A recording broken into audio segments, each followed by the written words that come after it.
बच्चों, 9th SST की class में आपका स्वागत है। बच्चों, आज का हमारा टॉपिक है लोकतंत्र क्या है, लोकतंत्र क्यों। ये हमारी इकाई 3 नागरिक शास्त्र से लिया गया है और इकाई 3 नागरिक शास्त्र के चैप्टर 17 को सिलेबस से हटा दिया गया है, इसलिए आज हम उसको नहीं पढ़ रहे हैं। तो हमारा टॉपिक लोकतंत्र क्या है, लोकतंत्र क्यों, चैप्टर 18। चलिए शुरू करते हैं। वर्तमान समय में विश्व के अधिकांश देशों में लोकतांत्रिक सरकारें हैं। लोकतंत्र से जनता के शासन का बोध होता है। इस शासन पद्धति में जनता ही सरकार का निर्माण करती है, शासन का संचालन भी करती है तथा सरकार जनता के प्रति उत्तरदायी अर्थात जिम्मेदार भी होती है। लोकतंत्र के मुख्यतः 2 रूप हैं, प्रत्यक्ष लोकतंत्र और अप्रत्यक्ष लोकतंत्र। जिस शासन व्यवस्था में जनता की भागीदारी होती है उसे लोकतांत्रिक, और जिसमें जनता की भागीदारी नहीं होती उसे अलोकतांत्रिक सरकारें कहते हैं। लोकतंत्र की एक सरल परिभाषा है बच्चों।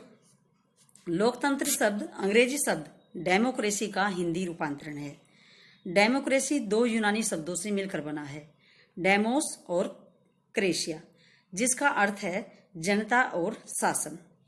लोकतंत्र का अर्थ ऐसी शासन प्रणाली से है जिसमें जनता स्वयं भाग लेती है।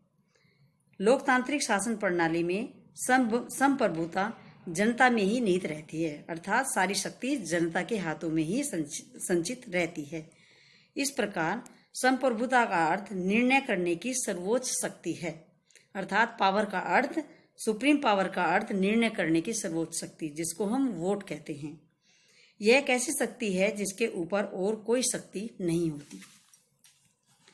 इसी आधार पर अमेरिकी राष्ट्रपति अब्राहम लिंकन ने एक वक्तव्य दिया था, लोकतंत्र जनता का, जनता द्वारा और जनता के लिए शासन है।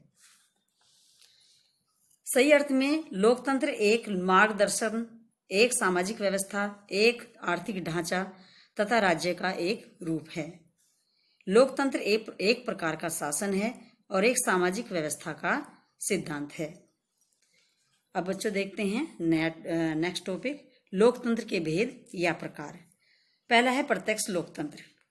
शुद्ध रूप में लोकतंत्रीय शासन वह शासन है जिसमें संपूर्ण जनता स्वयं प्रत्यक्ष रूप से बिना प्रतिनिधियों के प्रभु सत्ता का प्रयोग करती है। यानी सारी पावर जब जनता के हाथ में होती है, किसी भी पार्टी, सत्ता या नेता को जिसको हराने या जिताने का सारा दारोदमार जनता पे होता है, ये प्रत्यक्ष लोकतंत्र कहलाता है। अप्रत्यक्ष लोकतंत्र वह शासन है जिसमें जनता शासन के कार्यों में स्वयं प्रत्यक्ष रूप से भाग नहीं लेती, बल्कि अपने प्रतिनिधियों अर्थात जो एमएलएज, एमपीज हम चुनते हैं, उनके माध्यम से शासन कार्यों में भाग लेती हैं, जिनको हम चुनकर संसद में पहुंचाते हैं। नेक्स्ट है लोकतंत्र की विशेषताएं।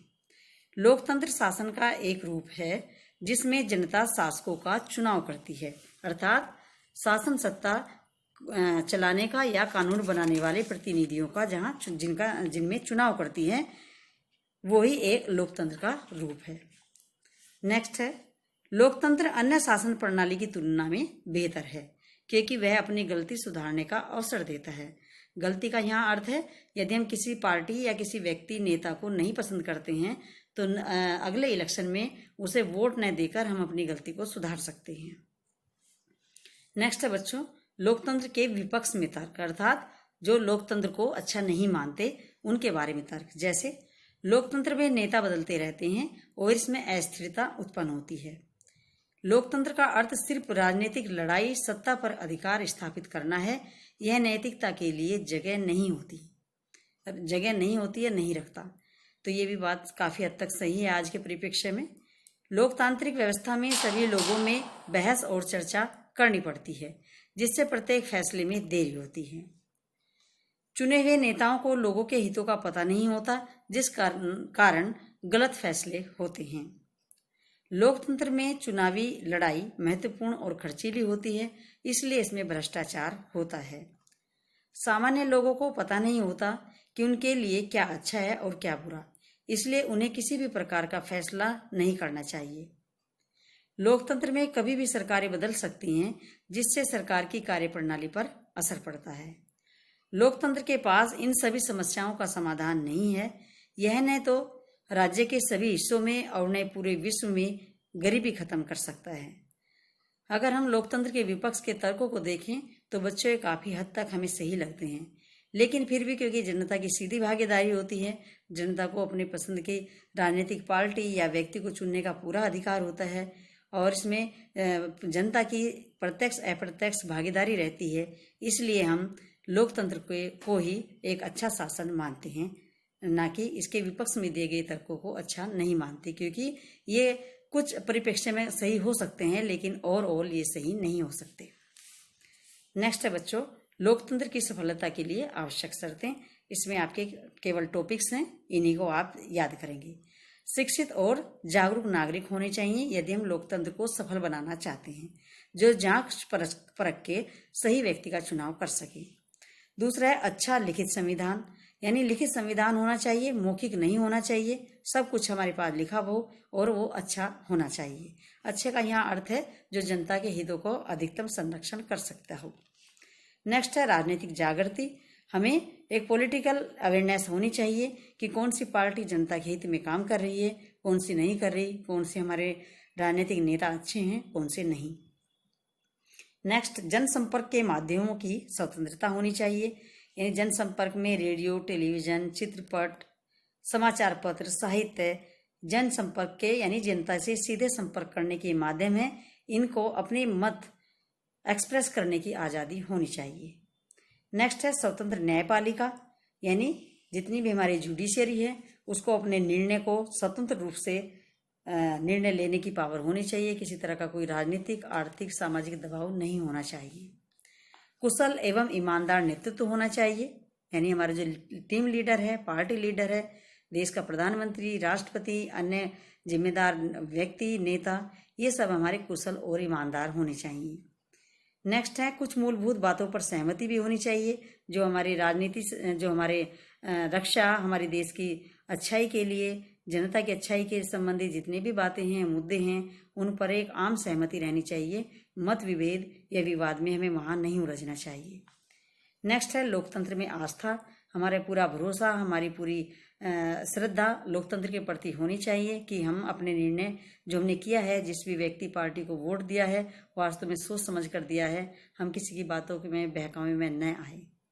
नेक्स्ट है नागरिक स्वतंत्रताएं, नागरिकों की जो स्वतंत्रताएं हैं, जैसे कि बोलने की आज़ादी, भाषण देने की, सभा करने की, लिखने की, ये सभी आज़ादी व्यक्तिगत आज़ादियाँ हैं, इनको भी हर व्यक्ति को ये स्वतंत्रताएं प्राप्त होनी चाहिए।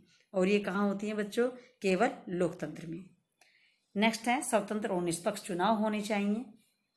नेक्स्ट समानता पर आधारित सामाजिक व्यवस्था होनी चाहिए, यानी सभी कुछ सभी के लिए होना चाहिए। सरकारों को सभी देश की सीमा में निवास करने वाले सभी व्यक्तियों के हितों के बारे में सोचना चाहिए। वर्ग विभेद, जाति विभेद बिल्कुल नहीं होना चाहिए। इसलिए समानता पर आधारित सामाजिक व्यवस्था स्थापित करने वाली सरकारें होनी चाहिए। नेक्स्ट है वयस्क मताधिकार। वयस्क मताधिकार का अर्थ है बच्चों 18 साल का व्यक्ति जब कोई हो जाता है, स्त्री या पुरुष, तो उसे मत देने का अधिकार है, अर्थात अपने विचार अभिव्यक्त वोट के माध्यम से अपने विचार, अपनी शक्ति, वोट की शक्ति अभिव्यक्त करने का अधिकार उसे मिल जाता है। नेक्स्ट है अच्छी दल प्रणाली होनी चाहिए, यानी राजनीतिक पार्टी अच्छी होनी चाहिए, भ्रष्ट या दलगत राजनीति वाली न हो। शक्तिशाली विरोध दल होना चाहिए, यानी कि विपक्ष में जो पार्टी है जो सत्ता में नहीं होती है, वो विपक्ष में जो बैठी रहती है और किसी भी गलत बात का विरोध करती है, वो भी शक्तिशाली पार्टी होनी चाहिए। आर्थिक सुरक्षा हर व्यक्ति की होनी चाहिए। आर्थिक सुरक्षा कैसे होगी? जो वृद्धावस्था है, बेरोजगारी हैं, उनको सरकार द्वारा कुछ सब्सिडी मिले, और इसके अलावा जो व्यक्ति काम करने का इच्छुक और योग्य हो उसको रोजगार प्राप्त हो। नेक्स्ट है जनता का जनमत का निर्माण एवं अभिव्यक्ति, यानी जनता जो जनमत होता है, यानी जनता की अभिव्यक्ति हो, उसके विचार सुने जाएं, उनके आधार पर सरकार निर्णय करे, ताकि व्यक्ति के सही बात सही व्यक्ति के लिए और उनका सामाजिक कल्याण हो सके। ये सभी चीज़ें बच्चों जब होती हैं जब देश में, किसी भी देश में लोकतंत्र हो, और भारत तो दुनिया का सबसे बड़ा लोकतांत्रिक देश है, इसलिए हमें अपने लोकतंत्र पर भरोसा होना चाहिए। पूरी श्रद्धा और विश्वास के साथ हमें अपने लोकतंत्र को आगे उसका पोषण करना चाहिए, उसको बनाए रखना चाहिए। जितनी भी हम मेहनत कर सकते हैं अब नैतिक होने में, अच्छे नागरिक, अच्छे नेता चुनने में, हमें उस पर मेहनत करनी चाहिए। तो हमें कुल मिलाकर लोकतंत्र को के प्रति अपनी आस्था, अपना विश्वास रखना चाहिए और योग्य नागरिक और योग्य मताधिकारी, योग्य वोटर्स हमें चुनने चाहिए। अब लास्ट में बच्चों आपका चैप्टर खत्म होता है, छोटा ही चैप्टर था। और इसके लास्ट में मैं आपको कुछ प्रश्न दे रही हूँ अभ्यास हेतु। सबसे पहला आपका है अति लघु उत्तरीय प्रश्न। ये आपको अपने कॉपी में करना है बच्चों, और लिखकर ग्रुप में ही मेरे पास सेंड भी करना है। बच्चों मैं देख रही हूँ आप काम बिल्कुल नहीं भेज रहे हैं, ये एक गलत प्रवृत्ति है। आपको अपना काम कॉपी में लिखकर मेरे पास जरूर भेजना है। देखिएगा, पहला क्वेश्चन है लोकतंत्र को परिभाषित कीजिए। उसके बाद है लोकतंत्र की एक महत्वपूर्ण विशेषता लिखिए।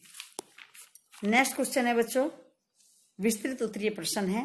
पहला है लोकतंत्र की विशेषताओं का वर्णन कीजिए।